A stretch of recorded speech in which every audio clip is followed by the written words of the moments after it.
네, 오늘 거의 당잠사입니다. 당신이 잠든 사이 그리고 당신이 쉬는 주말 사이 전해진 소식들 함께 확인해 보시죠. 주말 사이에 가장 크게 주목을 받은 건 미국의 물가 지표였습니다. 미국의 물가 지표는 크게 세 가지 정도가 되는데요. CPI, PPI, PCE 이 정도입니다.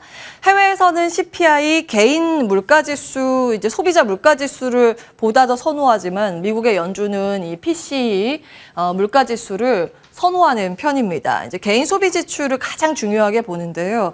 그 이유는 아무래도 이제 집계하는 범위가 넓고 또 산출식 자체가 변동성이 적은 편이라서 연준이 이 지표가 그래도 신뢰할 만하다라고 보는 편입니다. 헤드라인 수치는 여전히 6%가 넘어갔지만 근원 소비 지출 쪽이 안정된 흐름을 뚜렷하게 나타냈습니다. 헤드라인 수치도 사실은 6% 이상이지만 그 전달보다 확실히 줄어든 모습이었고요. 그래프까지 captu해 왔습니다. 근원 PC인데 보시는 것처럼 지난 3월에 고점을 찍었습니다. 당시에 헤드라인 수치 기준으로 한 40년 내 최고치였죠. 최고 상승폭이었는데 이 이후에 2달 연속 이 흐름의 꺾임새가 포착이 됩니다. 발표된 수치가 여기에 있고요. 4.9% 근원 PC 발표가 됐습니다. 변동이 큰 항목인 에너지 그리고 음식을 뺀 항목이라고 보시면 되겠습니다. 다음 보겠습니다. 절대적인 수치는 높은데 추세가 빠지고 있다는 데 시장이 주목을 하면서 전거래일, 그러니까 주말 사이 미증시는 폭풍 질주를 했습니다. 잠시 후에 체크해 보도록 하고 먼저 캐피탈그룹의 자료 함께 보실까요? 전쟁 이후에 물가가 갑자기 시장의 중요한 변수로 나온 것처럼 여겨지지만 사실은 이 물가와 주식시장의 수익률은 아주 높은 상관관계를 띠고 있습니다. 인플레이션이 0% 미만, 그러니까 마이너스 물가를 갔을 때 보통 그때는 경기 침체라고 보죠. 이때는 보시는 것처럼 채권은 수익률이 괜찮았습니다만 안정적인 흐름에 이제 베팅을 하는 쪽은 있습니다만 주식 시장의 수익률이 정말 좋지 않습니다. 그리고 통계적인 수치 보면 이 중간 단위는 채권이나 주식 모두 수익률이 좋았지만 6%를 넘어가는 이 구간에 가면요. 채권도 주식도 다 부진한 모습을 보였습니다. 이제 물가 같은 경우에는 이렇기 때문에 이 투자의 자산 배분에도 중요한 지표가 됩니다. 그래서 전쟁과 긴축의 시기 외에도 꼭 챙겨봐야 하는 지표라고 보시면 되겠습니다. 다음 보겠습니다. 현재 어쨌든 미국의 휘발유 가격이 사상 최고치이기 때문에 이와 연동된 다른 물가 지표들이 걱정이 되긴 합니다만 연준이 기준으로 보는 인플레이션 데이터는 그래도 안정세를 찾았다라는데 투자자들은 공감을 하는 모양새입니다.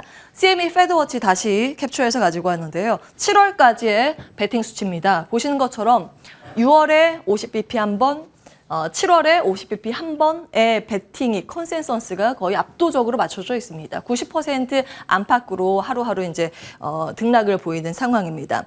투자자들은 이제 긴축의 공포가 이 정도면 예상했던 수준이다. 이렇게 형성되고 있는 분위기입니다. 다음 보겠습니다. 앞서 보신 것처럼 물가 우려가 다소 완화되면서 이 억눌렸던 나스닥 기술주들이 흥분하면서 튀어올랐습니다. 장중 종가 수준 장중고가를 썼습니다. 나스닥 지수가 3% 이상 급등하는 흐름을 보였고요.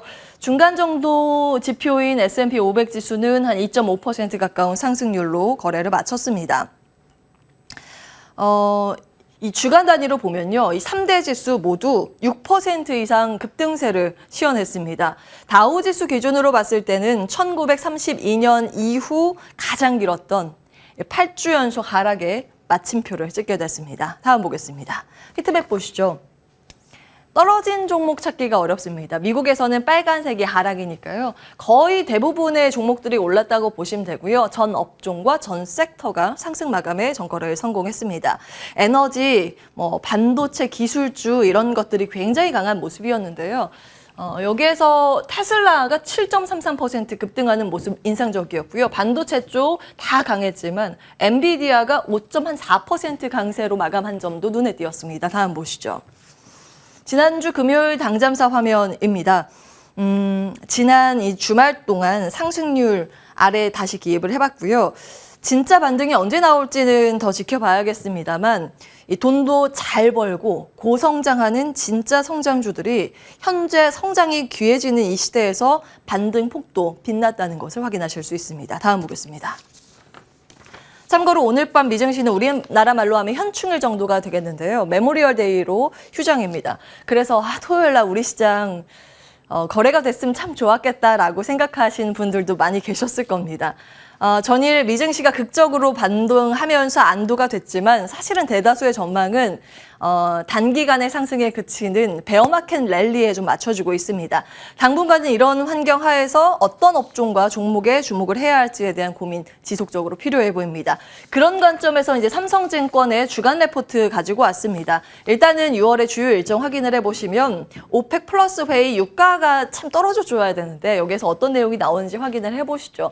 앞서서 물가지표 좋고 금리 흐름도 대부분 이제 시장에 우호적으로 형성되고 있습니다만 주가가 조금 불안정하죠. 계속해서 이제 부담이 되고 있는 상황이라서 이 이슈도 중요하고요. 바이오는 임상 종양학회 일정이 있습니다. 사실 미증시에서 초록 공개가 됐거든요. 여기에 참여하는 기업들. 근데 주가는 세론 뉴스인지 좀 부진한 흐름을 보였다는 점은 참고해 보셔야겠고요. 9일에는 국내 선물 옵션 만기일과 이제 정기 변경 적용일입니다. 그리고 FOMC 이 내용도 좀 중요하겠고요. G7 정상회의 그리고 나토 정상회의 등도 월 말에 예정이 돼 있습니다. 그 기타 이슈도 좀 중요한 부분은 누리호 2차 발사 계획이 6월 15일 있다는 점 그동안 지속적으로 말씀을 드렸고요. 6월 18일 경우에는 쇼핑 페스티벌이 예정이 돼 있습니다. 중국 락다운 해제 여부가 중요합니다. 잠시 후에 관련된 이슈 챙겨드리도록 하고요. 다음 보겠습니다. 자, 6월의 대응 전략으로 삼성증권에선 이렇게 정했습니다. 아직까지 코스피 2600 가방 지지력은 확인되지만 투자 심리가 취약하다 보니 그에 따라서 성장에 대한 그림이 명확하거나 주가 많이 내려와서 싼데 싸지만 모멘텀까지 같이 있는 종목에 주목을 해야 된다고 언급을 했습니다. 투자 아이디어는 모멘텀이 있는 가치주, 자동차, 2차전지 소재단 언급을 했는데요. 하나솔루션 좀 눈에 띄죠. 지난주부터 갑자기 이제 태양광에 대한 그 관심도가 올라가는 모습입니다. 사실 태양광의 투자 증설이나 해외나 유럽, 미국 이런 쪽은 원래도 있었는데 그동안 주가 힘을 받지 못하다가 이제 태양광과 관련해서 주가가 많이 내려오다 보니 이제는 좀 반등의 시기가 됐다라는 그런 개념으로 많이 언급이 되고 있습니다. 그 안에서 모듈셀 만드는 회사 한화솔루션인데요. 그 업계에서 탑티어라고 보시면 되겠습니다. 신규 커버로 하나솔루션과 함께 DL 제시했다는 점이 눈에 띄고요. 우리나라에서 참 드물게 이익 전망 추정치가 계속 올라가는 쪽이 자동차이다 보니 꾸준히 증권가에서 언급이 되고 있습니다. 2차전지 소재단은 포스코 케미칼이 GM 이제 수주 소식이 있음에도 불구하고 전거래일에 주가의 흐름이 좋지는 않았습니다만 그럼에도 불구하고 진짜 큰 성장세를 이어가는 섹터라는 분석 속에서 여전히 관심을 둬야 한다는 조언이 잇따르고 있습니다. 다음 보겠습니다. 자, 이번에는 그 앞서서 이제 삼성증권의 주간 단위 추천주를 말씀을 드렸고 그것만 하면 좀 아쉽다 생각하실 것 같아서 다른 증권사에서 신규 커버리지 게시하는 종목 위주로 정리를 해봤습니다. SK증권에서는 한국앤컴퍼니, 마이크론, KH바텍을 꼽고 있고요. 타이어 회사 이제 자회사로 두고 있는 회사죠. 그리고 반도체 관련 기업, 폴더블 폰 관련 기업 KH바텍 이 두 종목은 꾸준히 증권사에서 언급되고 있는 종목입니다. 유한타증권에서는 KT 통신 섹터에 대해서 긍정평가 내고 있고요. 주말 사이에 올라온 외국계의 보도, 그 보고서에도 통신 섹터 긍정평가 많았습니다. 다음 보겠습니다. 이슈 몇 가지 더 챙겨볼 텐데요.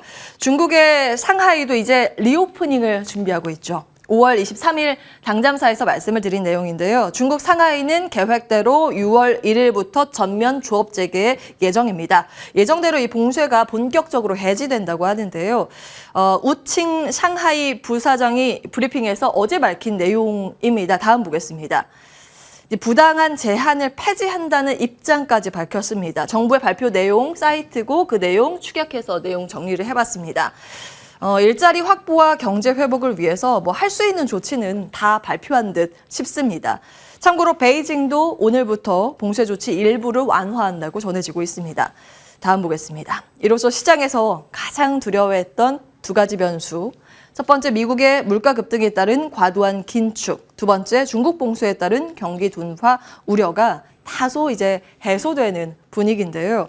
수혜주에 대해서 아직까지 증권가 보고서가 많지는 않습니다. 주말 사이에 추가됐던 소식들이라 그럴 것 같은데 지금까지 나와 있는 내용들의 교집합을 따로 정리를 해봤습니다. 메모리 반도체, 철강에 대한 언급 빈도가 많습니다. 둘 다 사실은 중국의 경기가 좋아질 때 수혜를 받을 수 있는 대표적인 종목이라고 보시면 됩니다. 가전이나 스마트폰 이런 것들이 잘 팔릴 때 메모리 반도체가 같이 이제 수요가 늘어나기 때문에 그렇고요. 철강이야 워낙 이제 중국에 대한 경기와 민감하게 연동해서 움직이는 섹터죠. 참고해 보시면 되겠습니다. 다음 보겠습니다. 테슬라에 또 직접 투자하시는 분들 한국에 많이 계셔서 이 기사도 따로 정리해봤습니다. 테슬라의 샹하이 공장 다시 2교대 근무를 재개하면서 6월에는 그 생산 능력이요. 코로나19 이전 이 봉쇄에 들어가기 이전 수준까지 회복될 거라는 예상된다. 이런 보도가 나오고 있는 상황입니다.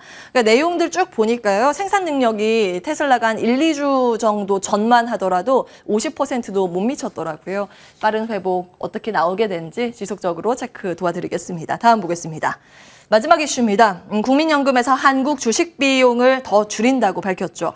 5년 계획안을 공개했는데요. 전체 주식 비중은 늘리는데 국내보다 이제 해외에 대한 투자 비율을 확대한다는 방침입니다. 다만 지금 절대적인 액수 자체가 줄어든다는 건 아니라고 합니다. 규모 이 자체가요 늘어나고 있는 추세라고 합니다. 근데 문제는 환율인데요. 해외 투자가 늘어나면 그만큼 달러 수요가 많아진다는 걸 의미하겠죠. 달러 원의 이 환율 압박을 가할 수 있는 요인이라는 생각을 좀 해봤습니다. 그만큼 한국의 원화 가치가 떨어질 가능성이 있다라는 건데요. 얼마 전에 골드만삭스와 이제 JP모건도 연말까지 이 환율이 올라갈 거라고 예상을 했습니다.